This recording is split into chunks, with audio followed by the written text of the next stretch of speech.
والذين في أموالهم حق معلوم للسائل والمحروم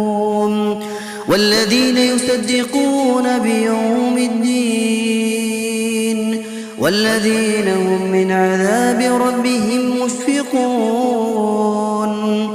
إن عذاب ربهم غير مأمون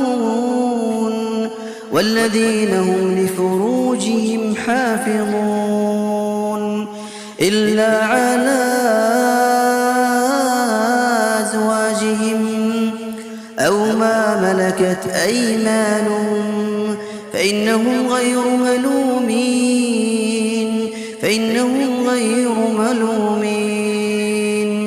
فمن ابتغى